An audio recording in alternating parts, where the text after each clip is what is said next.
अस्सलाम वालेकुम, आदाब नाजरीन। मैं मरियम फातिमा, तेलंगाना न्यूज़ टुडे में आप सबका खैर मकदम है। आइए नजर डालते हैं आज के अहम सुर्खियों पर। आंध्र प्रदेश में कश्ती उलट जाने से 6 नौजवान पानी में हुए गर्क।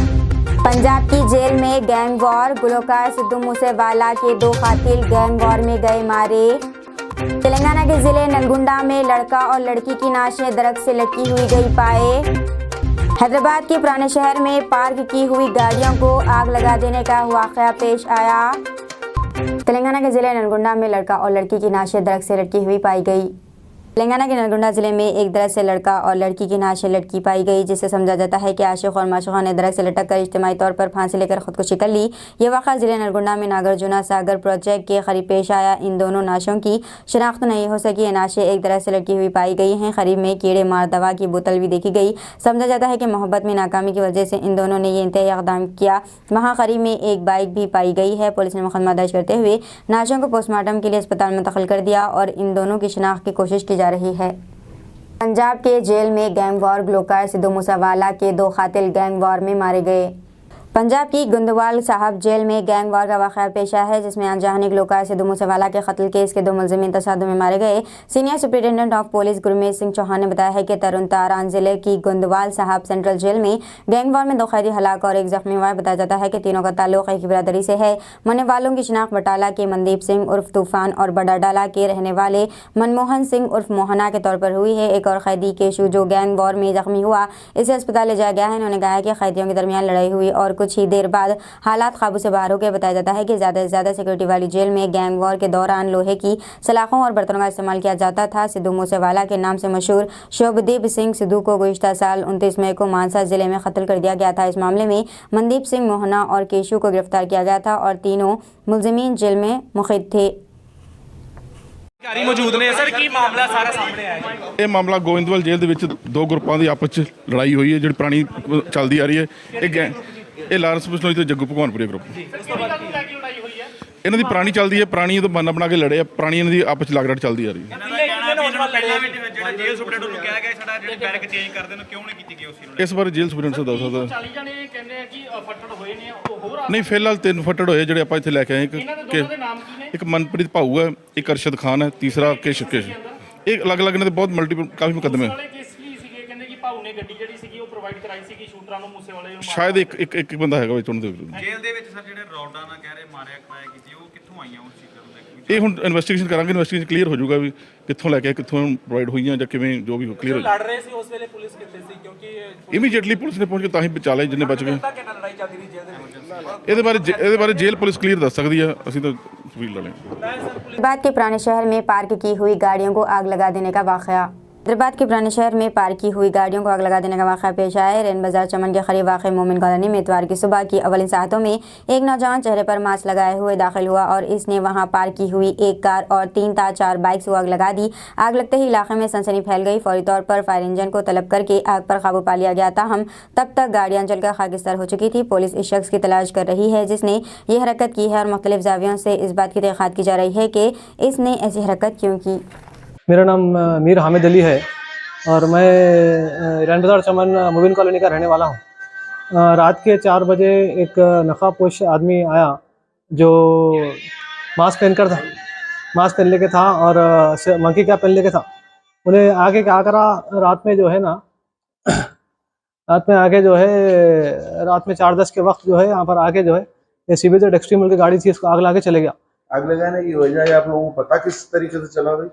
CCTV कैमरे में ये आग बुझाने के बाद हम ना देखे, CCTV कैमरा चेक करे तो जो है वहाँ से मालूम हुआ कि जो है बंदा बच्चा आग लगा के जा रहा था।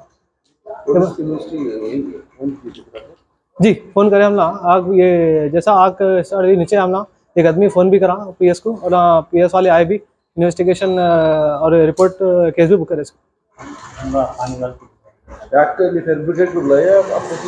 जी नहीं, हमला शुरू में तो हमला ही करे। शुरू में पानी महल्ले के लोग मैं और हमारे भौने आ करे। उसके बाद जो है पुलिस वाले भी आके थोड़ा स्प्रे मार के गए पूरा, जो जिसमें बाकी था ना अभी उसमें स्प्रे मार के। कितने का नुकसान हुआ, कुछ अंदाजा है? इसमें जो है 4 गाड़ियाँ कम्प्लीटली पूरे जो है ख़राब हो गए, पूरे मतलब पूरे बंद हो गए और एक गाड़ी जो है ना चेतक आदि जल गई। आंध्र प्रदेश में कश्ती उलट जाने से 6 नौजवान पानी में गर्क।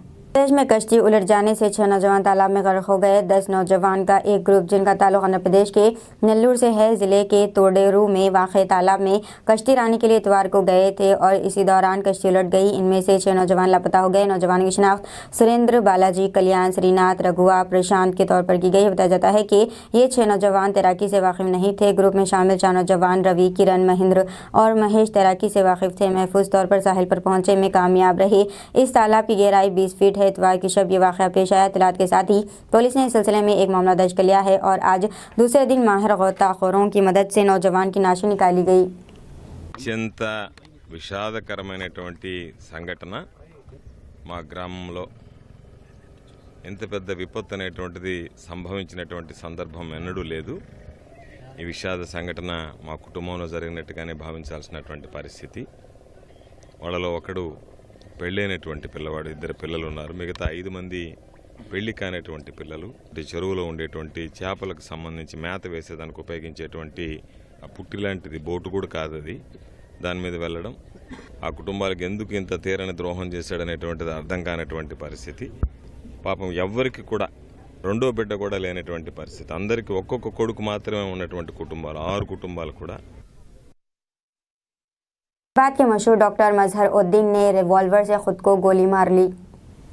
बाद के जुबली हिल्स में एक मशहूर डॉक्टर ने खुदकुशी कर ली। मजहरुद्दीन नामी ऑर्थोपेडिक्स सर्जन ने अपने ही घर में रिवॉल्वर से खुद को गोली मारकर खुदकुशी कर ली। रिवॉल्वर से खुद को गोली मारने के फौरी बाद घर वालों ने इन्हें अपोलो अस्पताल पहुंचाया। इलाज के दौरान इन्होंने आखिरी सांस ली। मुकम्मल तफसीलात मालूम नहीं हो सकी। వచ్చేటప్పుడే రైగర్ మౌంటైన్ స్టార్ట్ అయింది కాబట్టి హాస్పిటల్కి రాకముందుకు ఒక 4 గంటల ముందుకు ఈ గన్ షాట్స్తో ఫైర్ చేసుకొని చనిపోయి ఉండాలని చెప్పి వాళ్ళు ప్రైమా ఫేసి చెప్పడం జరిగింది. ఈయన 60 years old డాక్టర్. తను లైసెన్స్డ్ వెపన్తో సూసైడ్ చేసుకున్నాడని ఫ్యామిలీ మెంబర్స్ ఇక్కడ ఉన్న వాళ్ళు స్టేట్మెంట్స్లో చెప్పడం జరుగుతుంది. మా క్లూస్ టీమ్స్ ఇప్పుడే దర్యాప్తు స్టార్ట్ చేశారు. పోస్ట్మార్టంలు కూడా టీమ్ ఆఫ్ డాక్టర్స్తో విత్ వీడియోగ్రఫీ చేయాలని రిక్వెస్ట్ చేస్తున్నాము. ఇంకా క్లూస్ అంతా కలెక్ట్ చేసిన తర్వాత ఇన్వెస్టిగేషన్లో ఏంటి రీజన్ ఏంటి అన్నది మాకు తెలుస్తుంది. ప్రైమా ఫేసి మాకు తెలిసిన ఏంటంటే ఆయన వెపన్తో he shot himself.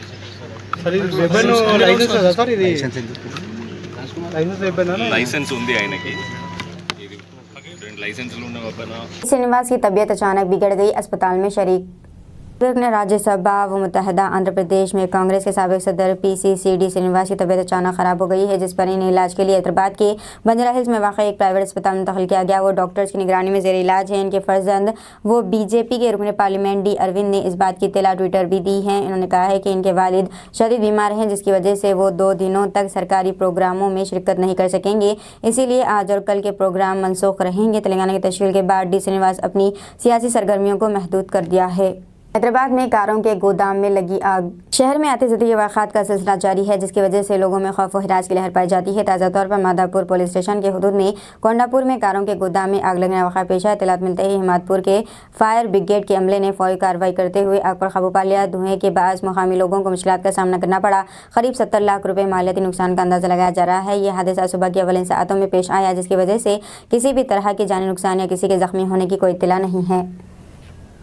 Dragon fruit farm इजाफी रोशनी के लिए LED लाइट्स के साथ तमाशा बन जाती है। इख्तरा करना किसान बिस्वंतपुर रमेश रेड्डी की पहचान है। अपने ड्रैगन फ्रूट की काश्त की पहल के साथ कामयाबी चखने के बाद रमेश रेड्डी एक बार फिर जहीराबाद मंडल के रेनवल्स गांव में 7 एकड़ ड्रैगन फ्रूट फार्म पर सैकड़ों LED बल्ब लगाकर अपने फार्म की तरफ तवज्जो मजबूल कर रहे हैं। LED लाइटिंग का मकसद ऑफ सीजन की पैदावार हासिल करना है। रमेश रेड्डी ने हर खंभे पर एक LED बल्ब नस्ब किया है, जो प्लांट के चारों अतराफ का इहाता करता है। जब वो सीजन के दौरान 10 से 12 टन फी एकड़ पैदावार हासिल कर रहे थे, वो अब अब इस इक़दाम के बाद ऑफ सीज़न में भी 4 टन फी एकड़ पैदावार हासिल कर रहे हैं। चूँकि ड्रैगन फ्रूट का पौधा आमतौर पर जून में पैदावार देना शुरू कर देता है, नवंबर तक पैदावार कम होना शुरू हो जाती है। आमतौर पर मार्च से जून तक ड्रैगन फ्रूट की पैदावार नहीं होती है। रमेश रेड्डी, जिन्होंने न्यूजीलैंड में अपने मास्टर्स की तालीम मुकम्मल की लेकिन अपने आबाई गाँव में खेती बाड़ी का काम भी शुरू किया, कहा कि ड्रैगन फ्रूट से मोहब्बत करने वालों को मार्च से मई तक दुगनी कीमत अदा करनी पड़ती है, चाहे इन महीनों के दौरान इन्हें बाजार में कोई फल मिल जाए। पुराने शहर हैदराबाद के मलकपेट मार्केट सुर्ख मिर्च के किसानों से भरी हुई है।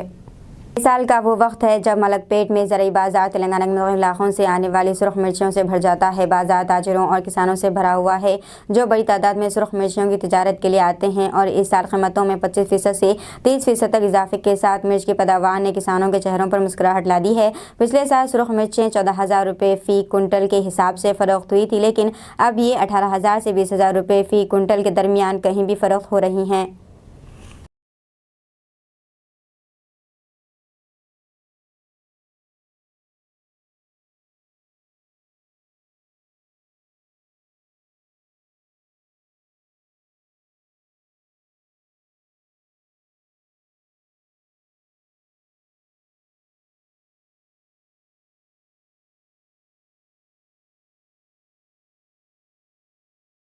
कर्नाटक में यादगिरी में टिप्पू सुल्तान और सावरकर के नाम पर 2 फ़िरक़ों में कशीदगी, हिंदुत्व तंजीमी मुजाहरे पर आमदा दफ़ा 144 नाफिज।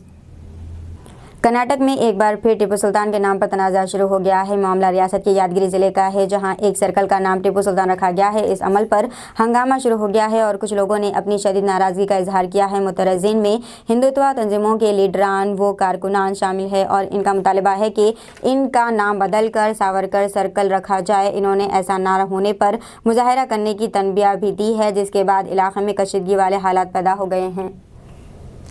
सिसोदिया की गिरफ्तारी के खिलाफ थे CBI अफसर, दबाव में हुई गिरफ्तारी, केजरीवाल का सनसनीखेज दावा। लेकिन वज़ीर आला मनीष सिसोदिया की गिरफ्तारी के दरमियान वज़ीर आला अरविंद केजरीवाल ने एक सनसनीखेज दावा किया है। आबकारी पॉलिसी के मामले में हुई गिरफ्तारी के बाद अरविंद केजरीवाल ने मनीष सिसोदिया को बेकसूर बताया था। अरविंद केजरीवाल ने दावा किया है कि बेशतर CBI अफसरान मनीष सिसोदिया की गिरफ्तारी के खिलाफ थे। केजरीवाल का कहना है कि बगैर किसी सबूत के सिसोदिया को गिरफ्तार करना पड़ा क्योंकि सियासी दबाव बहुत ज़्यादा था। देशभक्त और साहसी व्यक्ति हैं जो 24 घंटे देश की सेवा में लगे रहते हैं। पूरा देश देख रहा है कि किस तरह से उन्होंने गरीबों के बच्चों को अच्छा भविष्य देने के लिए उन्हें अच्छी शिक्षा देना शुरू किया था। पिछले 75 साल में शायद ये पहला शख्स है जिसने हर गरीब के घर में एक उम्मीद जताई थी। रिक्शे वाला, मजदूर, किसान, गरीब आदमी कि उसका बच्चा भी बड़ा हो के उसको अच्छा भविष्य मिल सकता है। सरकारी स्कूलों का कायाकल्प किया था। एक शरीफ आदमी है मनीष, उनको आज इन्होंने गिरफ्तार कर लिया। तो हम देख रहे हैं किस तरह से पूरे देश के अंदर शरीफों को, देशभक्तों को, अच्छे लोगों को, ईमानदार लोगों को तो पकड़ पकड़ के जेल में डाल रहे हैं और जिन लोगों ने अरबों खरबों रुपए लूट लिए बैंकों के और इनके, वो इनके दोस्त हैं। उनके खिलाफ कोई एक्शन नहीं होता, वो खुलेआम घूम रहे हैं। उनको नोटिस देने की भी हिम्मत नहीं है लोगों की क्योंकि वो इनके दोस्त हैं। पूरा देश देख रहा है, लोग देख रहे हैं और लोग ही इसका जवाब देंगे। मैं और मान साहब अभी उनकी वाइफ से मिल के आ रहे हैं। उनकी वाइफ को काफ़ी सीरियस बीमारी है, मल्टीपल स्क्लेरोसिस, जिसमें ब्रेन जो है वो धीरे धीरे ब्रेन का कंट्रोल बॉडी के ऊपर ख़त्म होता जाता है। मनीष के जो बेटे हैं वो अभी बाहर पढ़ रहे हैं तो उनके घर में अकेली हैं वो, और मनीष जी उनका ख्याल रखा करते थे। पर हमने उनको सांत्वना दी है कि चिंता करने की बात नहीं है, आपके पति बहुत साहसी हैं, देश के लिए लड़ रहे हैं। देश को, पूरे देश को मनीष जी के ऊपर गर्व है और हम सब एक परिवार की तरह हैं और सब उनका ख्याल रखेंगे। एक मिनट। देश के एक क्रांतिकारी शिक्षा मंत्री के तौर पर जाने जाते। दीजिए नाज़रीन, मरियम फातिमा को इजाज़त। मिलते हैं अगले न्यूज़ बुलेटिन में। साथ ही साथ हमारे चैनल को लाइक, शेयर और सब्सक्राइब करना ना भूलें। अल्लाह हाफिज़।